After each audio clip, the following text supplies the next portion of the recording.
Welcome back to Orange Hat Reviews, everyone. Hope you're all having a wonderful day. So, I'm doing a review for a movie that many people probably didn't even know existed. This was an attempt to reboot the Universal Soldier franchise, or actually put a more truer sequel to it, other than Universal Soldier: The Return, which made very little sense.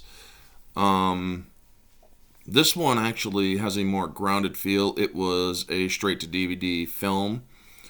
It was one that I believe was actually pretty good. I mean, considering the budget they had, which was modest compared to other big budget movies, this movie actually stays closer to the Universal Soldier aspect than the movie that came before it, which was Universal Soldier: The Return, that had Michael Jai White and Goldberg in it. So this movie has Jean-Claude Van Damme and Dolph Lundgren returning. Now, a lot of people are wondering, how can Dolph Lundgren return when his character was turned into shish kebab and chopped up into pieces? Well, he does play Andrew Scott. However, it's a clone of him. They actually go into the cloning aspect of this movie, and they go even further with the cloning aspect with this movie's sequel, which I will do a review for later on. So, this movie takes place in Chernobyl, and they have the Unisol program, or the Universal Soldier program, shut down. A new one started that improved upon it. However, the scientist that got into it goes or ends up becoming a traitor to the U.S. and selling or using his Unisol, which was a next generation or an NGU, for his own purposes, a gun for hire. And he has a small Russian general guy take over Chernobyl and the number 3 reactor, and he threatens to put up a cloud that's 100 times more toxic than the bombs dropped in Japan. Basically, further radiating Chernobyl if he doesn't get what he wants, which is the release of political prisoners and the absolute freedom of his country or province called Pasalan. Now, this movie also does star Jean-Claude Van Damme, as you clearly see. His character is still Luke Devereaux. He's being rehabilitated. And this movie does have some great fight scenes. I do like how the rehabilitation, and he's aged because he's the Universal Soldier methods of how they created him took its toll on him. But they also do raise a lot of points in this that are indeed interesting. He does have PTSD because you see him in a diner in one scene where he sees this guy walking toward him that doesn't have a friendly look on his face, but he just out and out attacks this guy because he feels that this guy is now somehow a threat to him.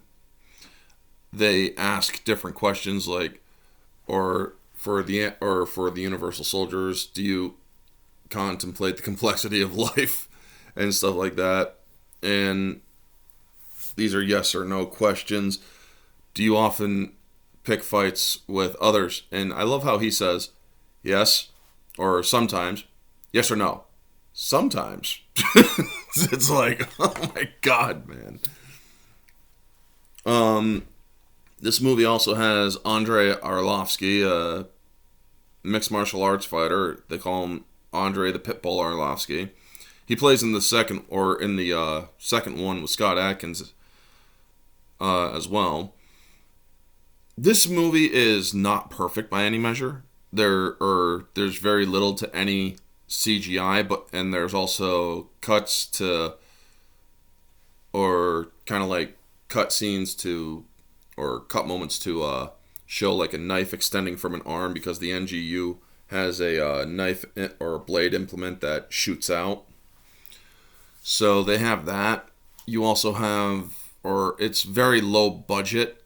You could see where they struggled with some things. They put all the budget in the right areas, though. I will say that.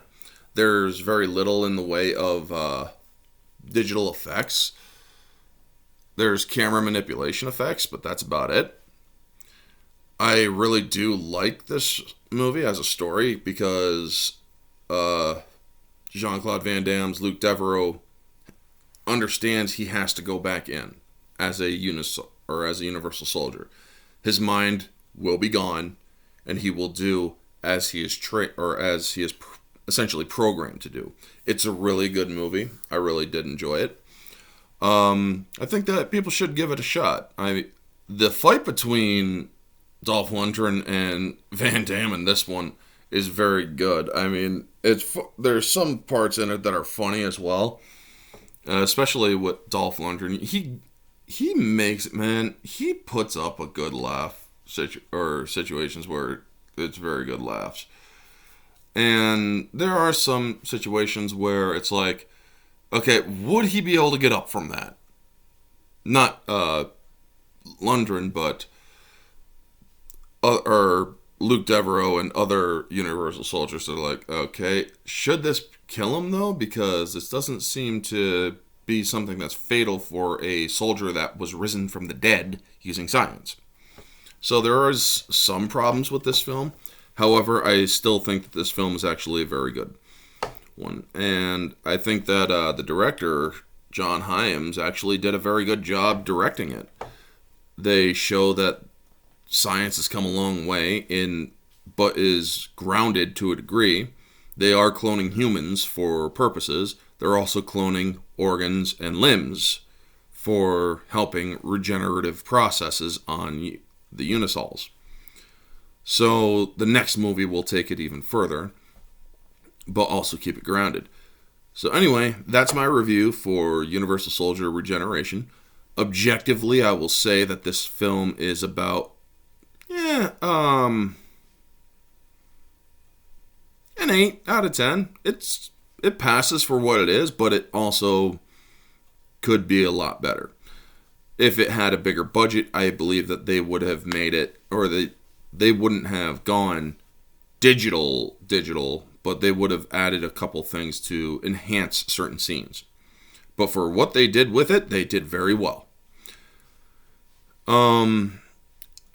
Subjective, I would say that this movie is a 9 out of 10. It's a very good movie. I liked it. There are a couple things that were a bit campy, but worked out still. And yeah, moviegoer, it's 10 out of 10. It keeps me engaged. I enjoyed it thoroughly, and I definitely will give it a rewatch. I purchased it. I like it. And yeah. Anyway, folks, that's going to be the review. You all know the drill. Like, comment, subscribe, share, all that jazz. Let me know your thoughts down in the comment section below. Have you seen this movie? What are your thoughts with it? Let me know all your thoughts down in the comment section below, folks. This has been Orange Chat Reviews. Stay humble.